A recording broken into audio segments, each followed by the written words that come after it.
We're going to do some arms here. So we're going to step away from doing our little meat spears, our meat blobs, and instead do something now that we're a little more familiar with.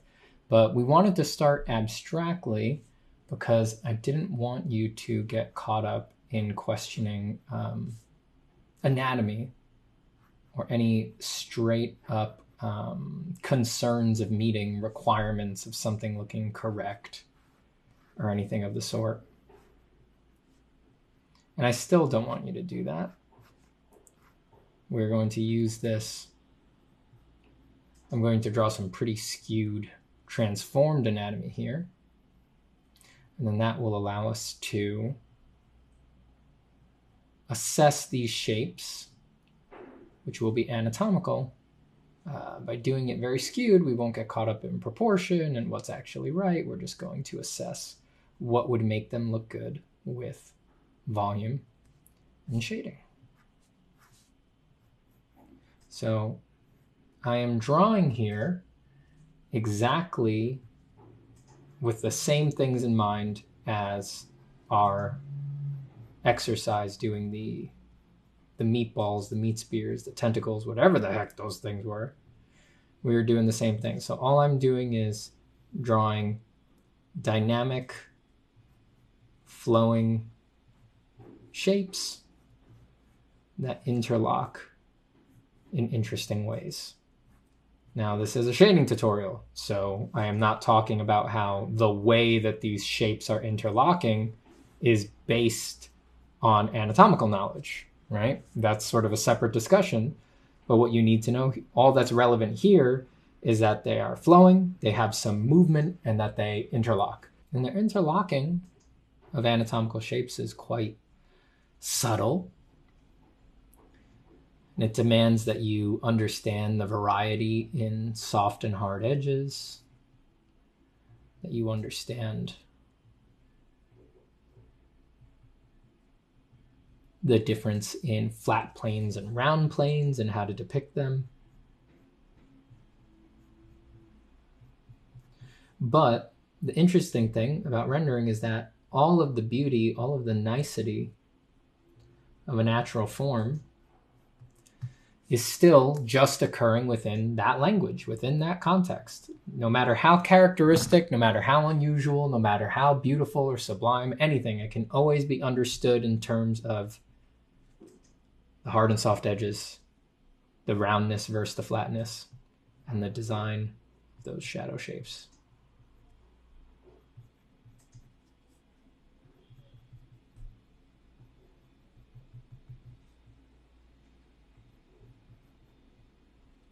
That doesn't mean you will exactly understand it, but someone with perfect knowledge about those interactions would be able to understand it.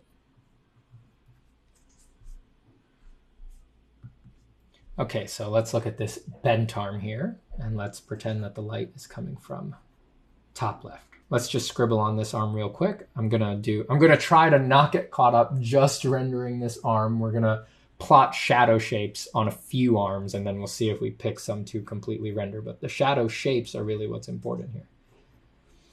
So we can say that where this deltoid inserts into the bicep, we're going to get a nice dramatic shadow shape there. Do a little triangular shape to imply a secondary shadow. And then this thicker one is going to cast a cast shadow this way that I'm going to drag all the way over the bicep. Let this area under the pec become shadow. And then let's get a nasty vein coming out of there, which is going to give us a reason to punch in slightly to that cleanly delineated shadow.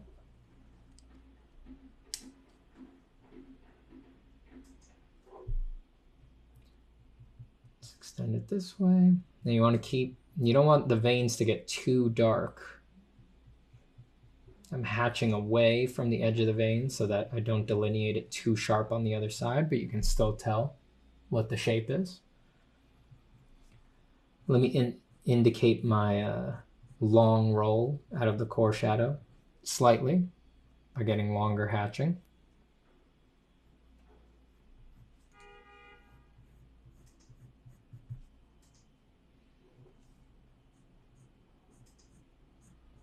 some skin folds there, which will have little U-shaped or V-shaped tight shadows in between them.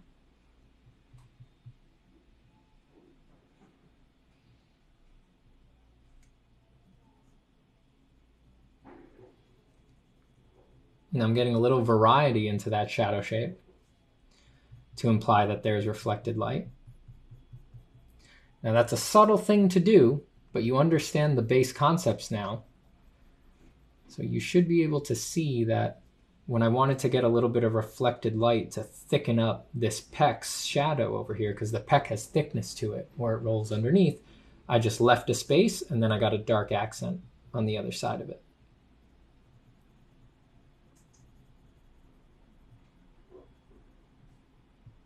Okay. Let's get a bit of a triangular shadow for the infraclavicular fossa there. It's a space between the pecs and this head of the deltoid.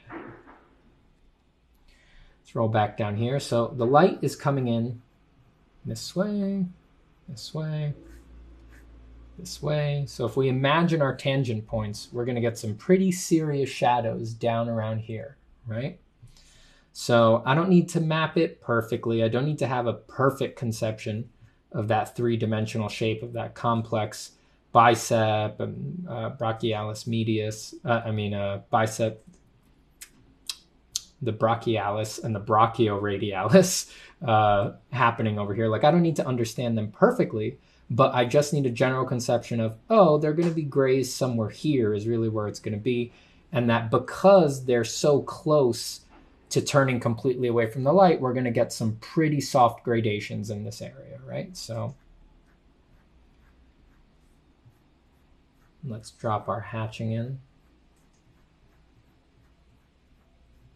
to indicate that fall off. And then let's pick some spots down here to get some true shadow.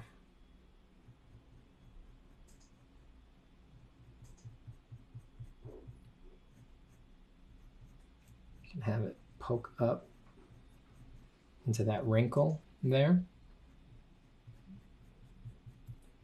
And then let's have this part of the forearm catch light again. And then let's plunge a lot of this forearm into shadow.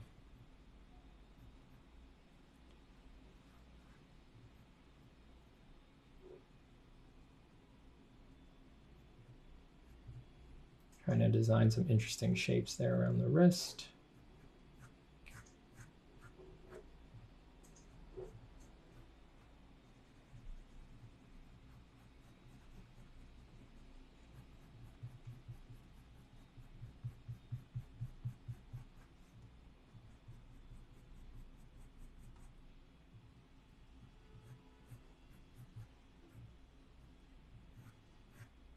Looking for a little more asymmetry from one side of the forearm to the other. That bulge that I had there was basically exactly symmetrical with what was going on the other side of the arm. Fighting for my gesture, which I'm losing by making that edit.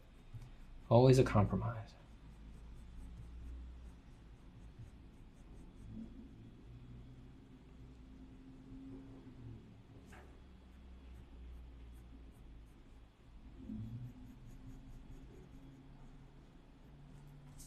So I'm trying not to overthink too much here.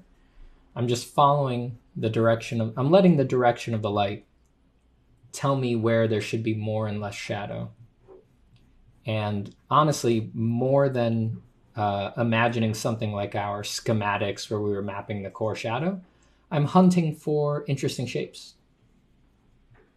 I think 9 times out of 10, a accurate boring shape is worse than a inaccurate cool shape.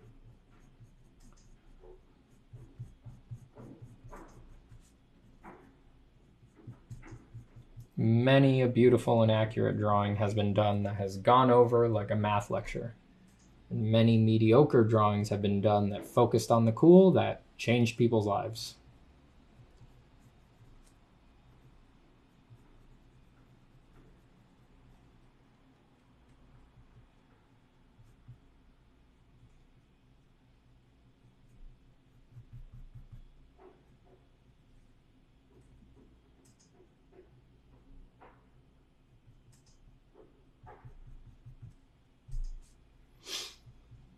Now the hand asks us to consider some interesting things. So the hand has sort of a dip down from the wrist. If this is your wrist, there's a bit of like a rounded hemisphere shape, and then the rest of the hand kind of continues off that way. It's always doing this stair-stepping effect.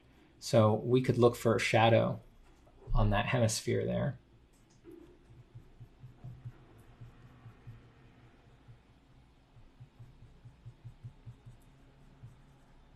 Use it to break up that flat plane on the back of the hand. And then move the shapes of the bones and tendons in and around that plane break.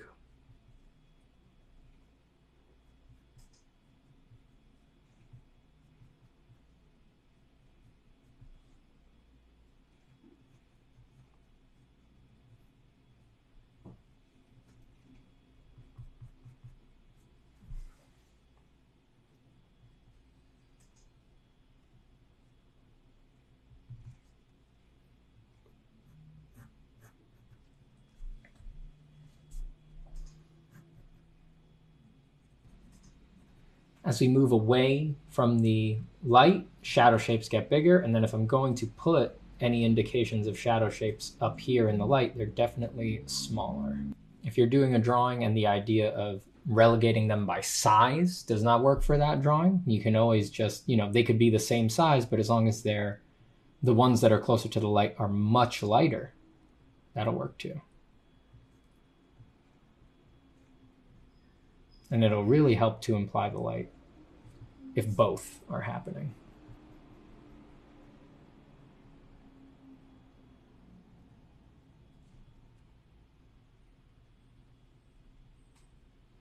So you can see this is not the easiest scale to work a hand, but when I'm doing the fingers, I'm doing the same thing. So I'm following the direction of the light, so I know the shadows are going to be in the bottom, and I'm just waggling interesting shapes. Did I think a lot about anatomy there? Not much. You know where the knuckles go. I mean, that finger's all bent up, but the waggly shapes really do a lot. And you have to be tasteful when you use a lot of waggly shapes as the basis for your invention, right? They can go pretty far, but you've got to take your opportunities to also reel them in, or else everything gets too waggly.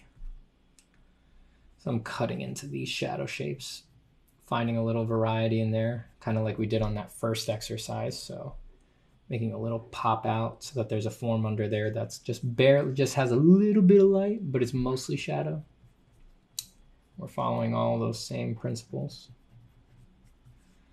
And then a good thing on an arm is you can let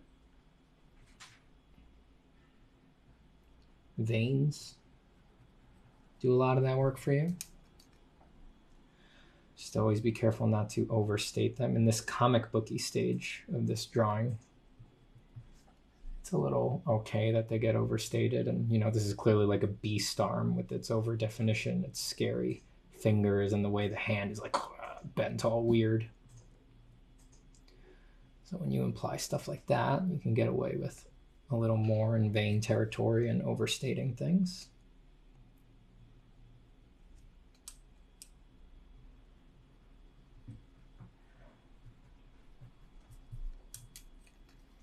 The veins really become opportunities to break up those shapes. Having a vein transition over the wrist there. And then I will put it feels like the bicep is not defined enough, so I'm going to put sort of characteristic sickle-shaped shadow shape under the bicep.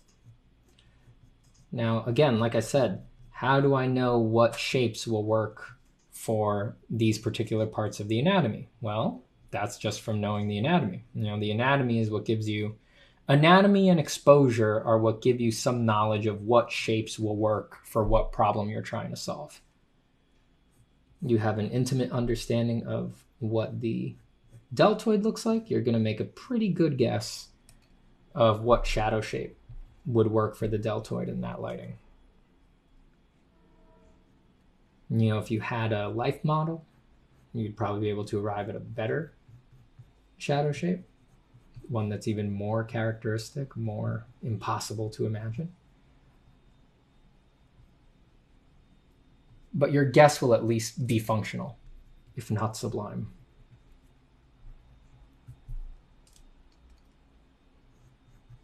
All right, so that's one arm. So we're not going to go into render there, but really from the other demos, you guys get the idea. You lay in the shadow shape versus the light shape, and you can see that in certain parts I've already indicated with my hatching what the roll varieties might be like here. These spots are going to have long, soft gradations out of their cast shadow, and then spots like this are going to have super tight, short gradations out of their cast shadow. And then that variety is going to explain the form and give us interest. All right, let's do some other vaguely anatomical thing here.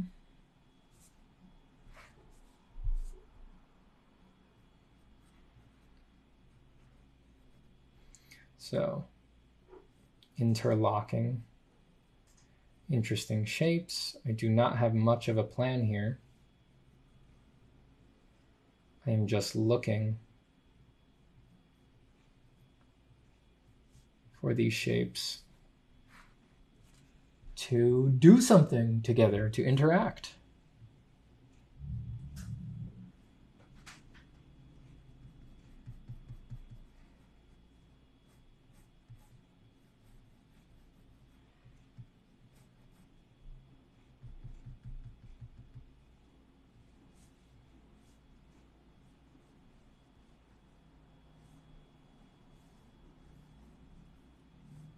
So you can see, once I know a thrust I'm going to follow, I break it up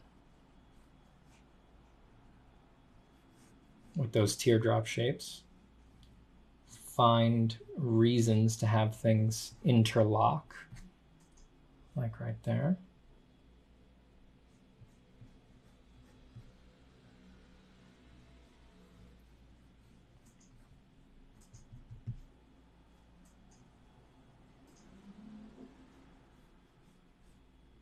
Often sketching, be careful if you sketch like bubble-like forms like that. What I'm doing there is indicating possible interesting subforms, but you don't want to make those your primary forms because you will tend to, they will just become bubbles on the surface and look odd.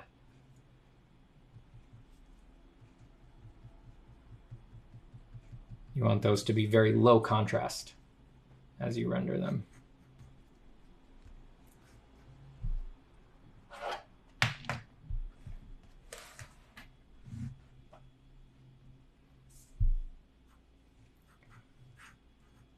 So let's see, it would have been nice if I had brought that back tighter, so it's sort of going in perspective, but I did not apply it super effectively.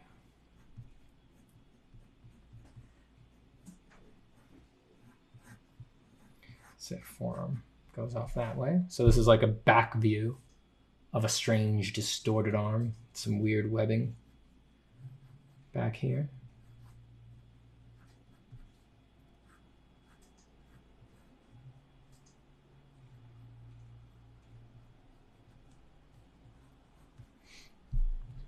So you know where this is going. Since this is a little bigger, I'm going to take out a wooden pencil, so because it'll just leave thicker lines to cover more ground.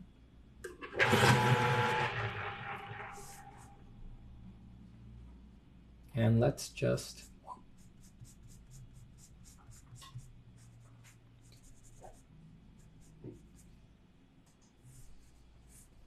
now, I'm not afraid, or I'm trying not to be afraid, of just making some pretty characteristic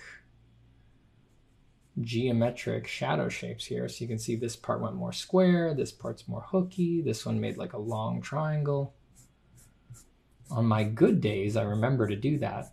Because the truth is that as you render things, everything becomes stepped on, right? Like every good thing that you've gone for always gets diminished as you render and develop things. Who knows why? I actually can't figure out. I wonder about it. It doesn't make sense that it doesn't, stuff doesn't hold up, but it just doesn't.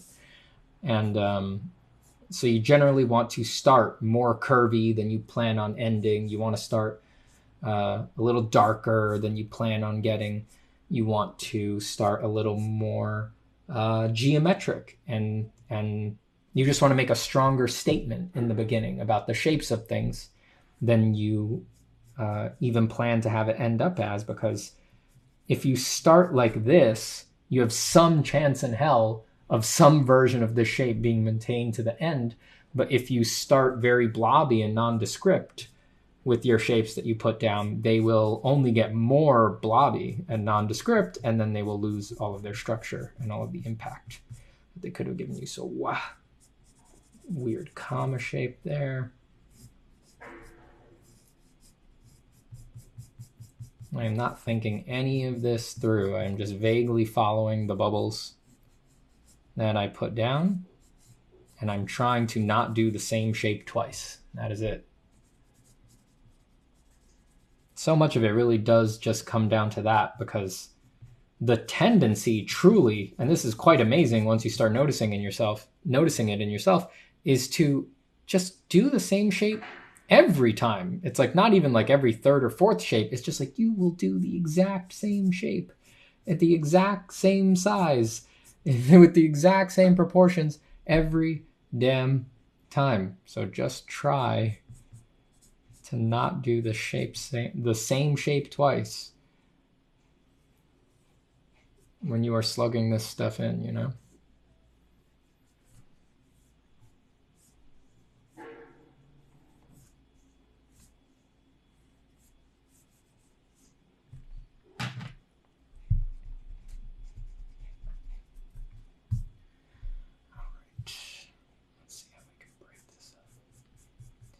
Little striation here. When you do striations like skin folds, make sure that you give them variety too. A bigger gap between them, a smaller gap between them, a very big gap between them. You know, vary it up. Small, medium, large.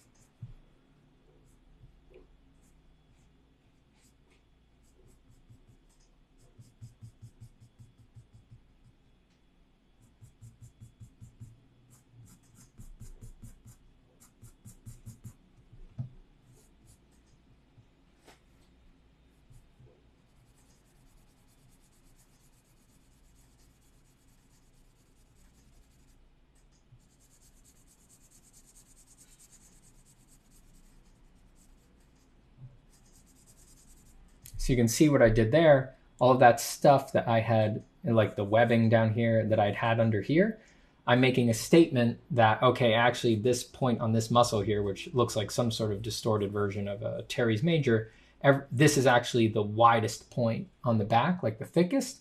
And if the light is coming from top, then everything under it is going to be in its shadow.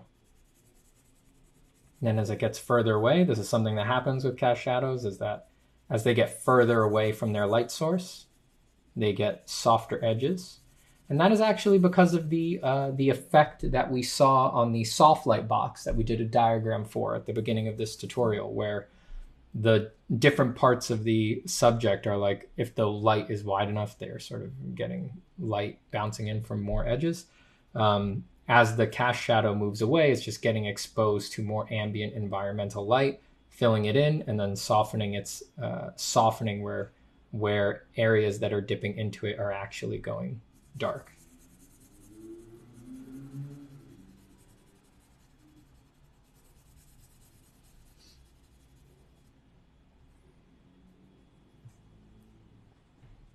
You can see that effect in a really cool way when you are out in nature.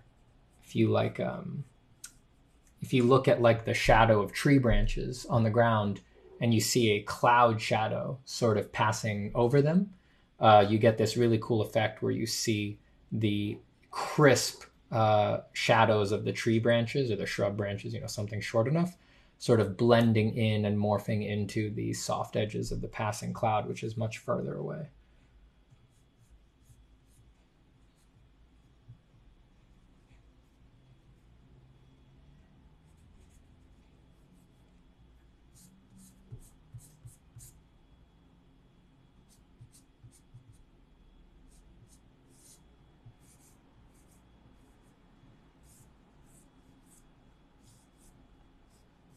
So we don't have to draw the whole creature there, but some bold cast shadow choice.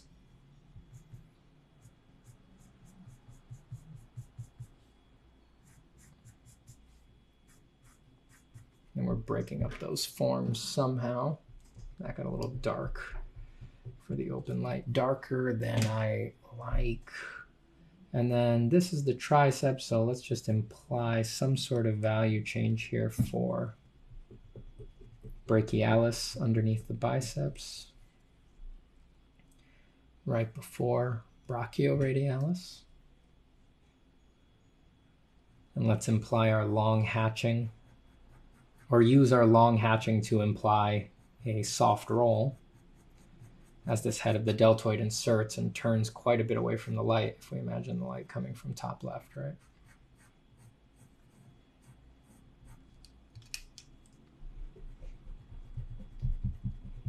On good paper, even pretty dark lines can get erased really quick. And if you ever need to really erase something, you can actually just sit here, like watch some Netflix and just rub for a really long time. And eventually you will just wear down the paper enough that the thing that you did will completely disappear.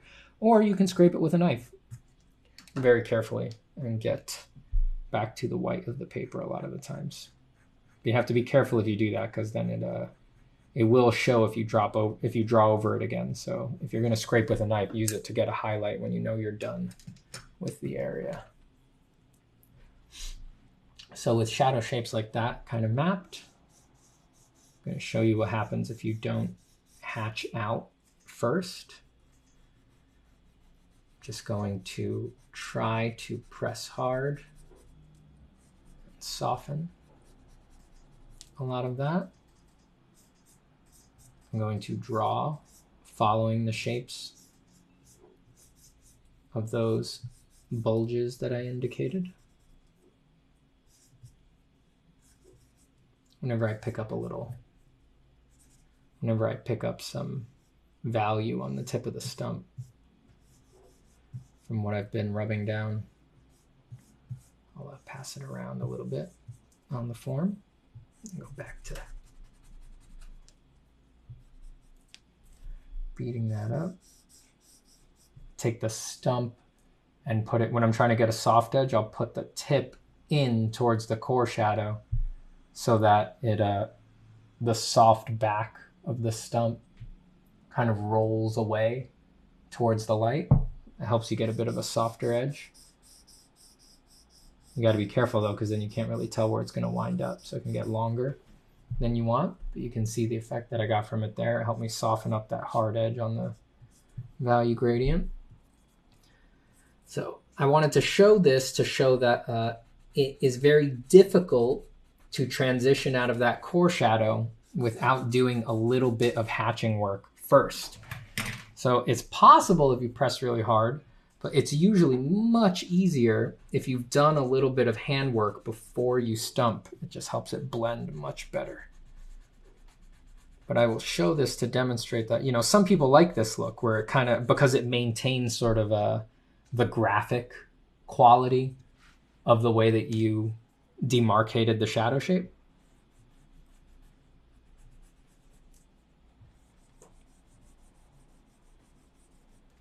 So you might be into this.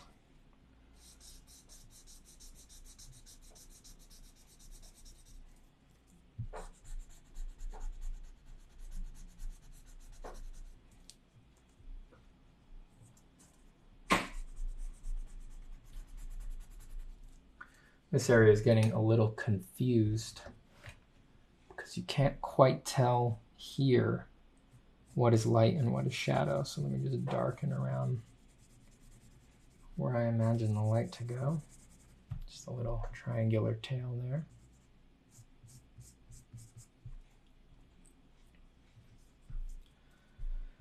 Let's push up out from this tip of the deltoid up into the belly.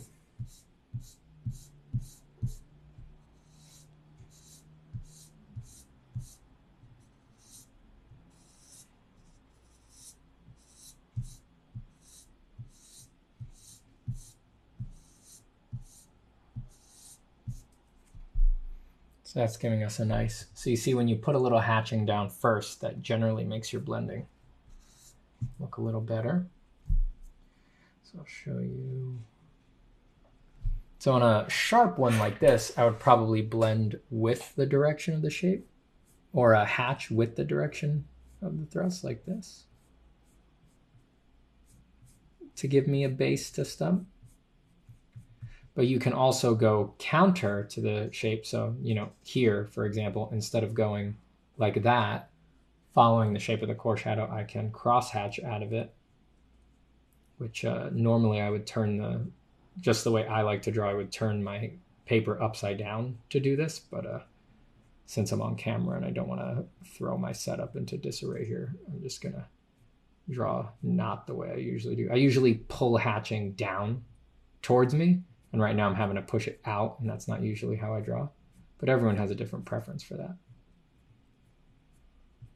So yeah, you can instead sort of hatch out of your cast shadows in that way. And they give slightly different effects. Both can be softened quite effectively and help the core shadow kind of blend into the halftones. But this one generally leaves you with a slightly more textured look than this. So they're good for different situations.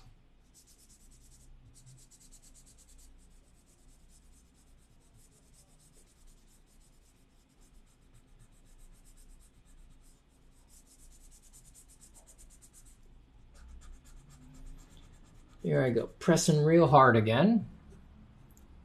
Right now, I'm going to show you if I can get the hatching to disappear completely by pressing basically as hard as I can. And for the most part, yeah, you can just barely see it.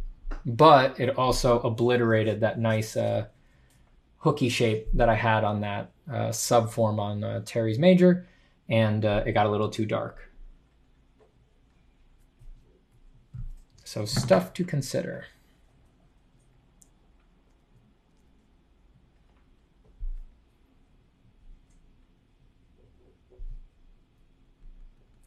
So I'm tapping, since it got too dark and it also left a hard edge, I'm tapping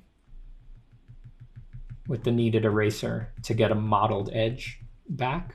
Mottled like M-O-T-T-L-E-D, just like dither. It's kind of random. It's not necessarily soft. It's very hard to erase back a true soft edge.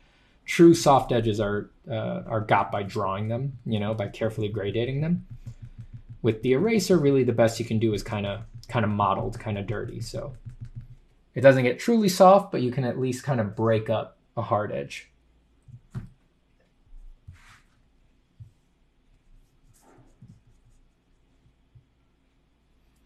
And let's prep some of these spaces with hatching.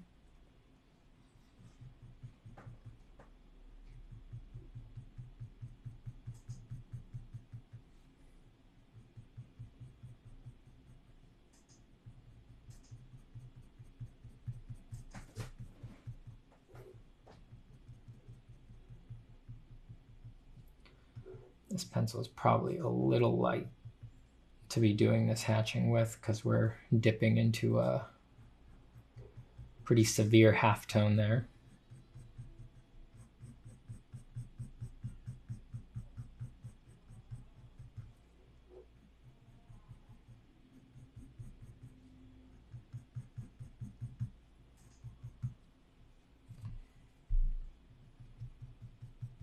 That's no good. Let me get another pencil. Just because the strokes that were going down were way too like fine compared to some of these bold I'm rushing strokes that I put in there.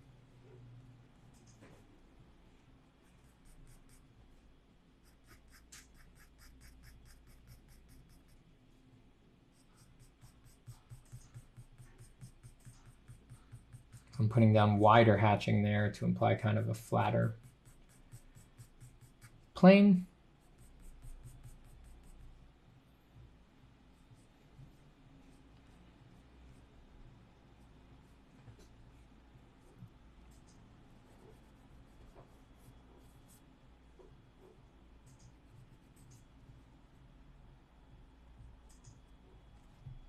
And let's beat some of this stuff up. We can add a little more subtle cross hatching on this ball, this bulbous guy, to prep him for stumping. We can go all the way around the form for this odd alien trapezius here.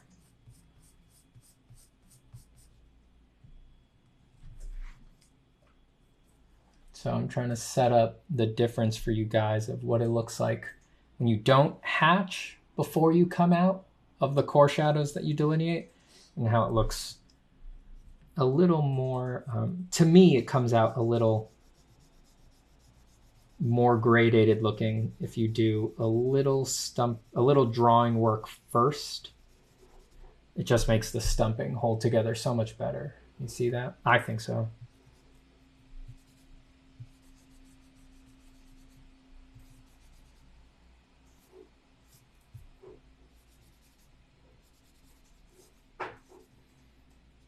So I'm darkening the nose of that little form there because it's like the light is coming slightly from top left, right? So this part of that bulb, of that bulge, would get a little more light than that nose of it that's inserting there. So I'm just ever so lightly indicating that. Again, that is definitely stuff I want to keep low contrast because it's all subforms on this big deltoid shape. You know, it's the, I'm actually creating a classic problem here. Great.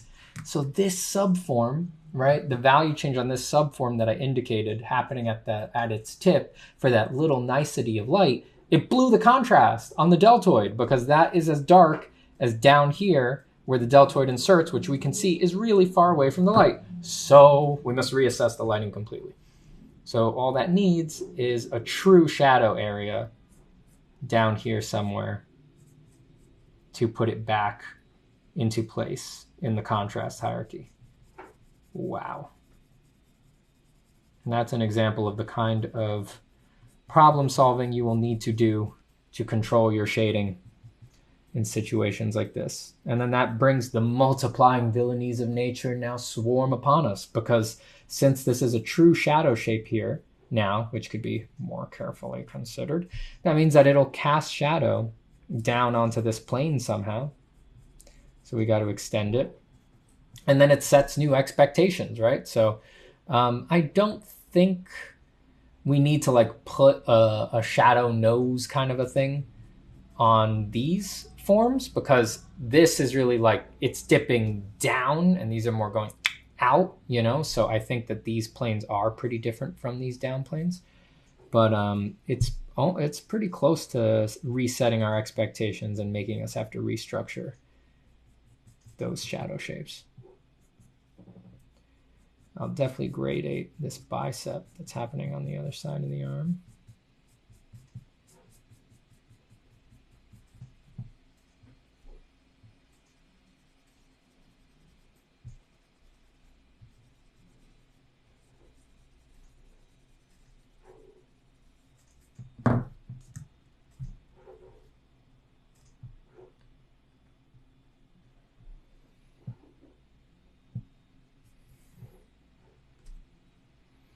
And let's pull that shadow out.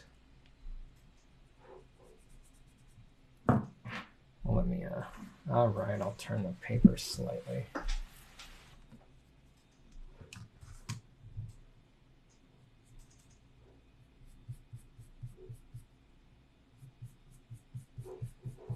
Just gonna gradate out.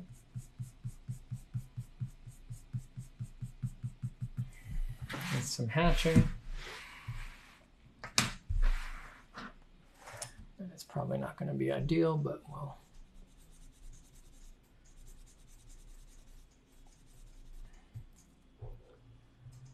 Soften.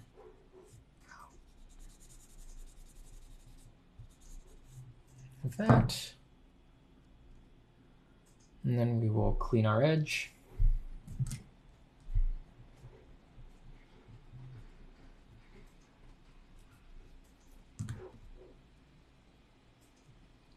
And then let's take our kneaded eraser. Drop a little lighting variety in here.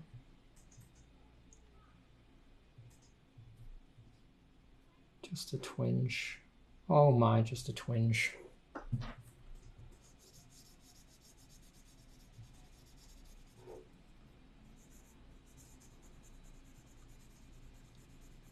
I don't know what I was thinking these little guys were. It's a beast, so it's got like some horns. So I'm just trying to imply a slight local value shift. It's like as these protrusions come out of his body, they get darker. And then we can put a little blip, make them gross by giving them a shiny tip. Looks kind of pimply, right? And then let's press hard and follow the form on this trapezius. Let me try to get you a better view of that on camera. So I'm broadsiding the stump and I'm just going around. I'm still pressing quite hard as I go out. And I'm just following that three-dimensional form that I indicated with the stump.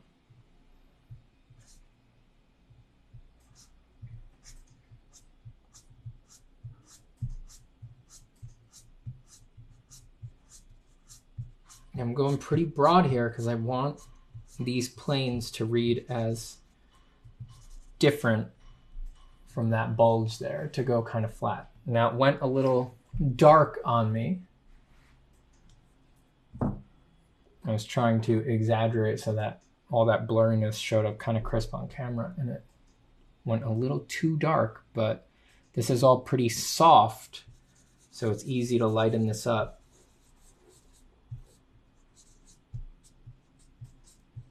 It's easy to lighten this up with the kneaded eraser.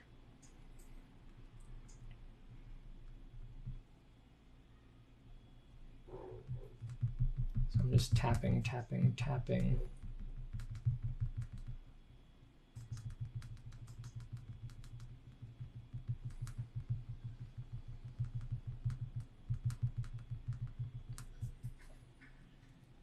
You can see mottled, that's what we get, but lightened. And then this one we could actually leave kind of dark. We just really need to lighten these top planes of the trapezius.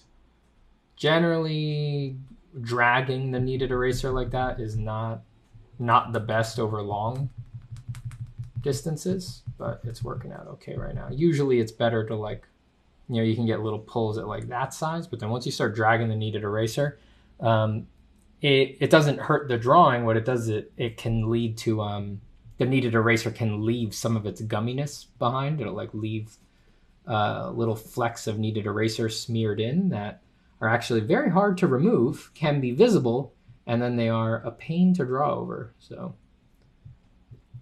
they can really kind of ruin that spot on the paper for you. So just be careful if you're going to do pulls that long with the kneaded eraser. All right, so yeah, just a little lighter helps bring that more into place.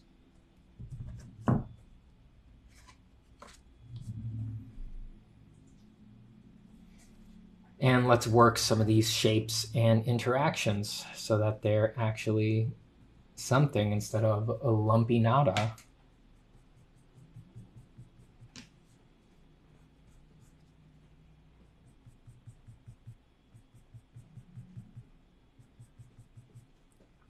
You know, if you're doing this in pencil, you need to be really patient, you know, like the demos that I'm doing here, there's only so far I can go in a reasonable amount of time while I'm demonstrating with pencil, you know.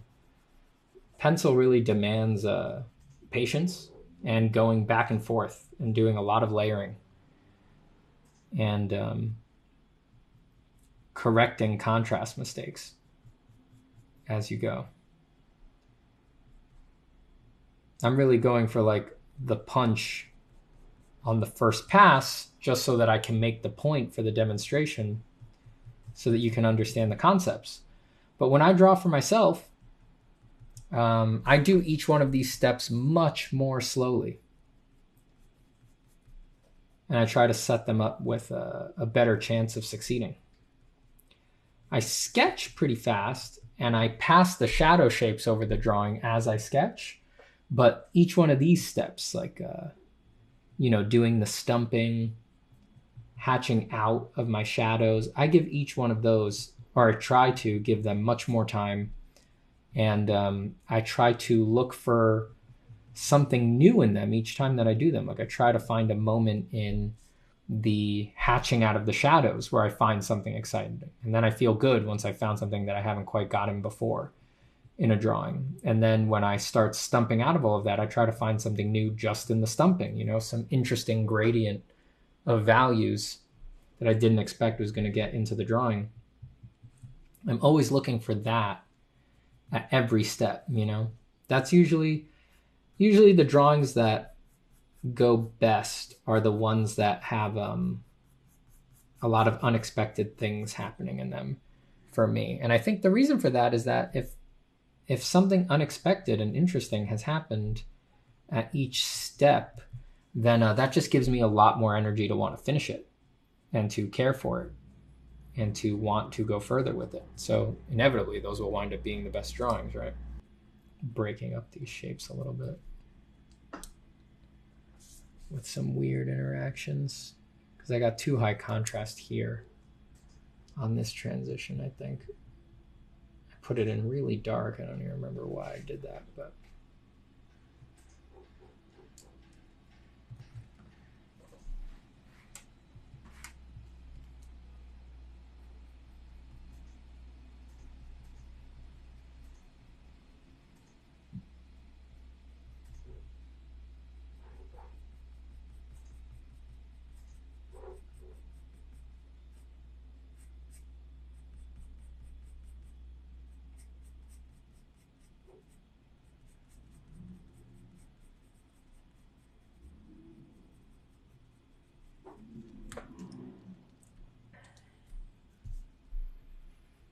some sort of weird value interactions here. Trying to get those two bubbly shapes to sort of interlock, right? Which they're starting to do.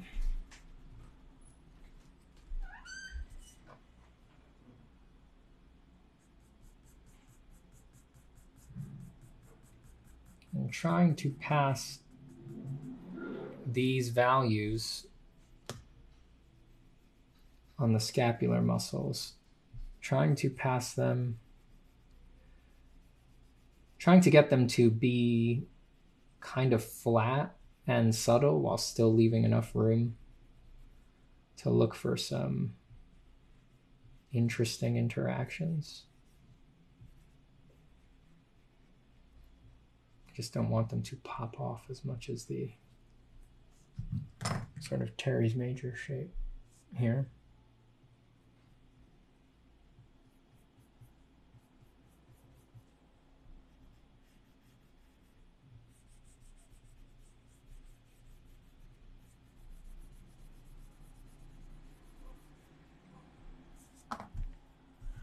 Let's flat this slightly.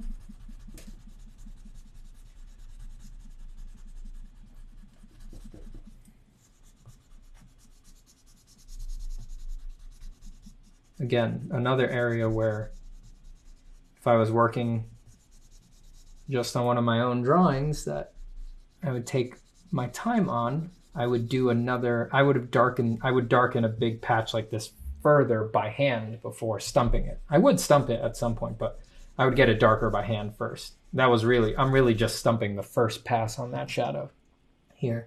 So it's always going to be pretty unsatisfactory. So now I'm just going to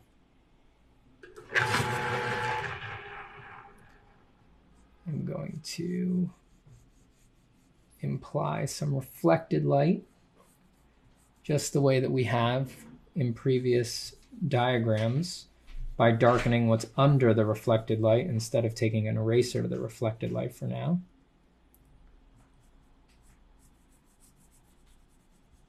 Which is a very useful technique, and you can get some great, I love doing it, you can get some great drawing ideas by pulling shapes around in those shadows, but truly, you want to save that for later once you have a better grip on this stuff, because you'll almost always leave it too light, especially if you find a shape with the kneaded eraser that you like, because then you will be loath to erase it.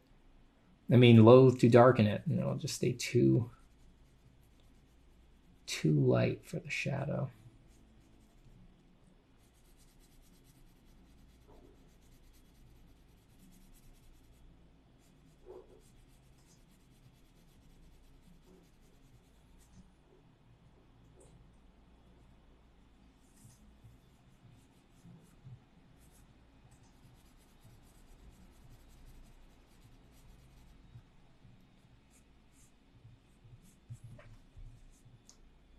So you can see that's really broadening our value range, having that indication of reflected light going on.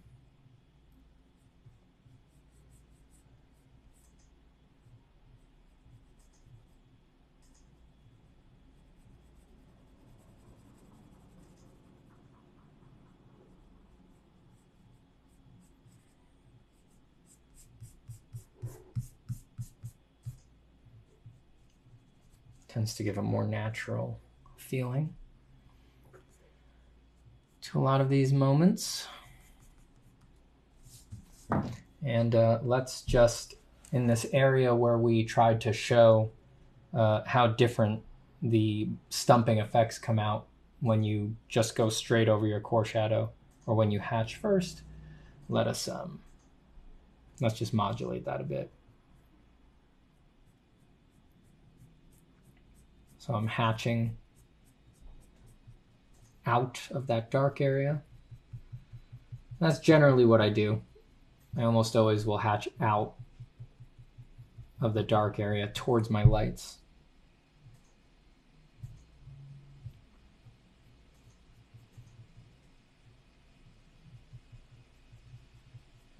I don't usually cross hatch, but I feel like doing it right now for some reason.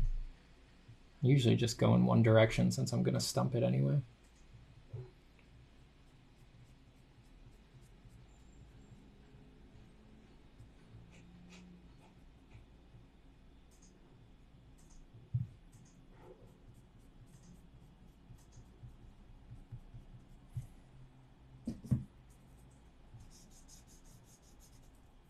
And then I'll drag the stump through the light to get some subforms. That's a little too dark.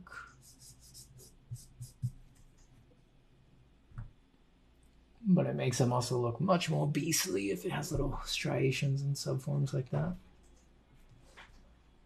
Race down the middle of that to give it a little. Let's see if that worked. Nope, not at all. That looks dumb.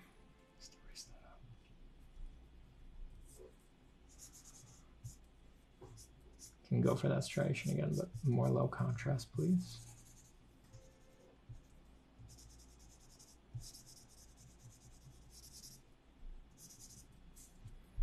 Let's darken this insertion of the lateral head of the tricep. If we can even call it that with how distorted this monster arm is.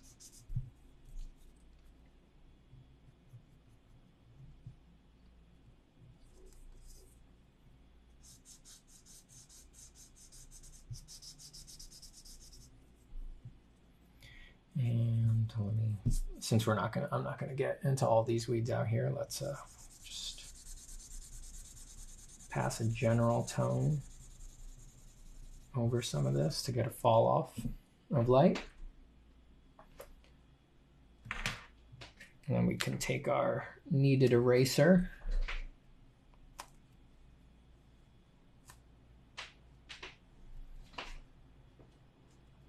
and look for some interesting moments here.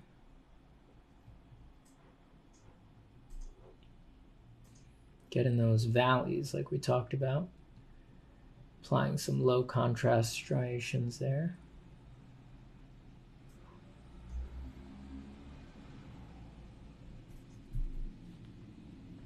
Don't want to overdo it on the soft shapes. Those soft shapes will very quickly make the viewer think your whole drawing looks soft. Your whole drawing looks soft. It's soft, man. And we're gonna hatch out of that. A little more.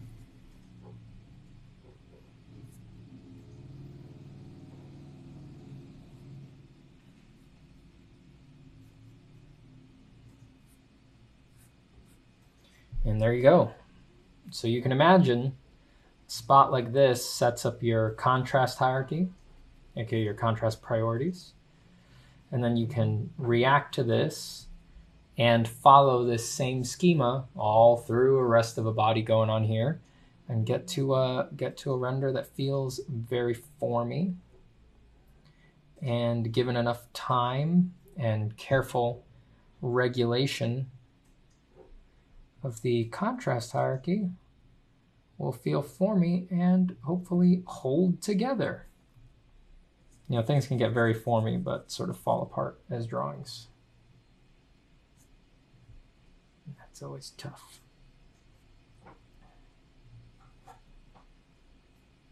So there you go. That is how I think through some very organic forms like this when I have no reference, right? So you heard my whole like inner monologue as I was going there. None of it was, you know, obviously it's not reference based. I don't have a reference, but that means that it's not really, I'm not making my decisions based on whether something is correct or incorrect anatomy, right? All of the decisions that I were making were just design. Does it fit the contrast hierarchy? Is the shape interesting enough? Is there a variety in the edges? If this is all, you know, form shadows that are kind of hugging one side of the silhouette, can I find somewhere to set that off by designing a big cast shadow, which really adds a lot of variety to the situation? That flavor of inner monologue, that is the draftsman decision making. That is draftsmanship. That is the quality of your thinking when it comes to the choices you are making when editing, adding, removing things to your drawing, right? And that's not like first blush, is the gesture curvy enough? Do I know enough anatomy to take a guess at this tricep here? They're different things. This is more design based. It's decision making based. It's problem solving based. And because it's problem solving based, it's also self-diagnostic. It's about having enough awareness of what you're doing in a drawing to sort of know what you're missing, know where it's likely that you're going wrong, know where you're not paying enough attention. A lot of that comes from benchmarking off of what you see in life, right? If you get very acute and intimate with the way the world actually works, that is one of the best benchmarks because the world is full of variety and basically an infinite palette of things to choose from. And then if you can just recall that in your head and remember that benchmark of quality and detail, that will always help remind you that your drawing is horribly lacking, and then hopefully you'll work harder on it. But that's also not the only way. You can also look at enough great art that you will remember a benchmark from that. You will just have so carefully internalized and adored and loved the art that you really like that you can kind of gain a benchmark from that says, oh, well, you know, the art that I really love, the best art that I've seen is much more complex than that, much more sophisticated than that. It generally has more careful drawing, a bigger variety of edges, more unexpected moments, and that can be your benchmark too. Of course, somewhere down the line, the artists that you are referencing, they have found it, well, one of them, more than one of them most likely, is their personal benchmark is coming from life anyway, so you're kind of like, you're still getting it from life, but secondhand. But benchmarks are everywhere out in the world, but you really just want to know what you're missing out on, not in detail, but at least know the level that it could be at to sort of motivate you to seek great design decisions in your drawing. All right, let's move on.